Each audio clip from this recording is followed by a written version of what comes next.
Our next guest, well, she transformed homes, redefined luxury, and brought Filipino design to new heights. And as National Vice President of the Philippine Institute of Interior Designers, she continues to shape the future of the industry. Now let's welcome to the show, Cyndi Fernandez. Cyndi, thank you for coming. Thank you. Thanks for having me. Of course, girl, you look so cute. You can be a stylist too, not just an interior designer. I love it. I saw her outfit and I said, I need that.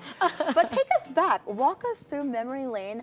How did you become an interior designer? Well, how did I want, first and foremost, I came from a medical background. So I come from a family of doctors. Oh, wow. But for some reason, I was so inclined with, I was very much inclined with design, even when I was in high school, classrooms, I would redecorate it. And I felt like design was really natural in my language. I was also very much exposed. My Lola was a very glam person, and she was really exposed to kind of like, design in the house as well. So maybe that was a natural inclination for me. So we were the first in that whole medical field generation to kind of like break through from that and then just go into the design industry. But, it's something that was natural for me. It was very instinctively, I think I'm instinctively creative in that sense. And I didn't even know I was going to make a full career out of it. It was really just starting to just be fun. So you broke out from that medical background. Yes. But your name also broke out, a couple of years back as the girl, the go-to girl for this home design, for event designing. Yeah. Tell us what took you from starting out to actually being the person, the go-to one. Okay. But heavy words, but thank you. But no, my firm is a multidisciplinary firm, and I actually call myself a multidisciplinary designer, not really just an interior designer, because I take design not just one note, not one faceted. Studying through college, I've always wanted multidisciplines. I loved visual merchandising, I loved product design, I loved branding, and then interior design. And I felt like maybe there's some world out there that I can merge all of that together. And then, it was a kind of like a light bulb moment. Why don't I put a design firm along with my husband that does all of these, everything that I love, and they cross-pollinate. So even when I do event design, you'd see interior design in it. It's not just specifically just, events that you see or production, but that. Now, going through 2 years ago of transforming spaces very fast, that discipline of speed in transforming spaces and events was something that we used as a skill set to transform spaces into homes during the pandemic. Oh, wow. I think that was the one that came about with the YouTube channel of the 3-day makeover, which, by the way, is real time. That wasn't anything It really took 3 days. It really does take 3 days. So, but obviously there's pre-work, you meet with a client and things like that, but the transformation really does happen within 3 days. So it's fun. I'm very, very lucky that I'm able to bring all of those things, passionate things that I love, into kind of like one discipline. And I guess that's what makes my business unique. Yeah, no, for real. Like, Chell, I was telling you, I'm like, girl, that's the dream, right? Yeah. To like work with your husband, and they're working so well together. They're cross-pollinating, like you mentioned. No, but seriously, yeah, I got to It's watch. amazing. I got to watch some of their videos online mode during the pandemic because we were just all at home, and it was really, like what you said, amazing. Was it events first or designing spaces first? Which one came first? It was designing spaces first. Okay. So I started doing the home of Robbie Carmona in the office. And then, and Direct Robbie is known for, doing events and fashion shows. Yes. And this is like, babe, why don't you do one of my events in Nouveau back then? And it was on a 15,000 peso budget. Oh, wow. And that's like nothing now. It is nothing now. And I think the attitude there is really like just, let's do this. I was very gung-ho. I was young. That was 21. And I was like, just, let's do this. Let's see where it takes us. And since then, we were able to bring event design in a way interior design transformations are done. you have those touches. And then there, I kind of like just grew. I mean, I feel like there. everybody, right? You always have to start somewhere. Yeah. So if yeah. you could describe your design philosophy in one sentence, how would you describe it? My design philosophy, I would always say, would be beauty and restraint. Beauty and restraint. Yes. Beauty Wow, they are and very. restraint. It's like an oxymoron. Yeah, if I had all that beauty, there's no restraint, girl. Hold on, let's talk about that. Beauty and restraint. Why those two specific words? I used to be a maximalist. I was talking for you about it. Ferdy's a maximalist. Ferdy's a very maximalist. I used to be a maximalist, right? But I found beauty, and they always say that the skill set of a designer is really on looking at a space, and there's really nothing more to add. But there's nothing more to add because it's already beautiful as it is, right? There's beauty in that because. Not everything is by volume, or it's intentional design is what it really needs to be.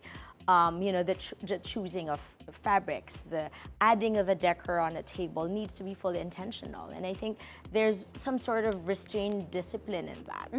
So, I've kind of like evolved into being such a maximalist to now designing spaces a bit more with intention. Because typically you're known for your super glam Yes, style, right? yes. So if you had a signature style now, you're more on the minimalistic side. No, I would say modern classic. Okay. The kind of like merge of that. But yes, I was known for glam, the Art Deco look, a lot of the golds and the blacks. I would still have that. But now a little bit more... So toned down. Toned down, a little bit more pulled back. And as a designer, you really do evolve in style. You'll ask a lot of designers, they do evolve. And I feel like now that's more my time. I do modern classic. You still have the silhouettes of Art Deco and glam, but still a little bit more, timeless. There. Love it. With refinement.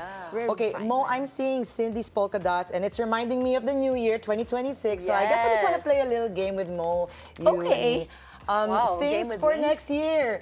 Just things for next year. Yeah. We throw on Like some trends. questions because space is about. Actually, space is everything when it comes to the new year. You got to prepare for it, make sure everything is free flowing. So tell us things for living room. What's in for 2026? Curved furniture. Curved. Yes. No lines. I like that. No lines. Yes. Yep. Do I expound on it? No. We'll throw it the next one. So yes, so curved furniture. Okay. Is it in? So all the silhouettes, less lines. What about for the bedroom? Bedroom, more personal. So more personal, less of catalog-looking spaces. So more warmth as well is seen in a lot of the bedrooms. Yeah. Oh, I love that. More personal. How do you make the space more personal without it becoming too tacky? Having your name there, too much photos. Still part of your aesthetic. I think it's always, homes whenever we design will always be about you. So it's not even about the designer, it's not even about her style. It's always about you. So you do it in phases. So it's not necessarily, because one of the in things now is the touch of warmth, the touch of personality into spaces. And that only happens when you do that in phases. That doesn't happen in one go. Do you guys actually follow the Pantone color of the year? Which is Cloud Oh no, Dream. Cloud Dreamer bar? Cloud Dreamer. White. It is. Well, it's like white. a white It's with white. a gray undertone. Yes, And yes, it's both yes. warm and cool, so that's why Yes. they like it. I think white never goes out of style, but the way it has a tendency to fall flat. Well, it looks though, like you're in a hospital room. That's the thing, right? If it's too white, if it's too clean. white. But the trick there is, and for those of you who want to follow that Pantone color of the year, your trick will always be layers of textures. Oh, texture. So tactile surfaces, white shades. We always say it, there's 50 shades of white. I was gonna say gray. Through texture. Through yeah. texture talaga. Okay, so yeah, so do you guys follow that? Like what color? Is it the same for next year? Is neutral still a thing for next year? Neutral is still a thing, although for those who love colors, you can do earthy tones, more grounded, olives, rust, sands, beiges, more of those. So you can do neutrals, but a punches of that deep ground colors. You know, something that was trending online was the talk on where did all the colors go? Because somehow the colors of 80s, 90s, they kind of disappeared through design and it all became neutrals. We like know beige, white, grays. It went to Ferdy. No, Ferdy, And it no. went to me. No, it went to you, Ferdy, and I know Ferdy's looking at me. It went to Chal. Me? Color? Where? Okay. No, but is that still going to be a thing? Like neutrals will continue on and colors are still more subdued? Yes, I think in the Philippines, yes. In general, as I've seen it even with clients, they're not really very color forward. That would I would say that. They're very afraid of using colors a lot. Filipinos are in general. But when I do attend shows in Paris or in Milan, you'd see quite a number of colors. But then the forecast would always still be muted down. What's the rule of thumb? Like, for example, I love an accent wall. What is the rule of thumb when picking colors? In painting, did you say painting or? An accent wall. Oh, okay. So like one wall that's just one color. Right. You know, just make sure that it doesn't clash too much with all the others. I would only recommend now to do color drenching is a term that's What is that? it's an ID term that's been going on since last year. So basically, and you've probably seen it a lot of Instagrams or Pinterest where you enter a room and everything is just one color. Yeah. Sofa is one color, seats are that's Right. in? decors. So it's like are camouflage. color drenching is what they call Okay. it. So that's something that we've practiced as well. Even and you'd see it in a lot of retail spaces too, right? And even in homes. But you know, if you want to veer away from the color drenching trend, choose one wall that's kind of like on the same tone and family. A lot of people underestimate the undertones of paints and colors. There's pink, but there's a pink that has an undertone of green. So you kind of like make sure that there's no undertone because that's the one Yeah. that separates. Oh, I love that. Well, thank you for that Yeah. tip. But before we let you go, Cyndi, you know, Chal, she got excited because she talked about New Year without even talking about Christmas yet, girl. We gotta Holiday take first. one holiday at a I saw the polka time. dots. For our viewers watching, Christmas is overwhelming, Yeah. especially having to host people. Yes. What is a tip that you can give them to not feel overwhelmed, but keep the design and the interior of their homes beautiful and still classic, but unique? Right. You know, decorating homes, you just really have to find, number one, I think not single family home, a Filipino family home doesn't have a Christmas tree. So let's make sure to, you know, like maybe have one, even it doesn't have to be so largely scaled.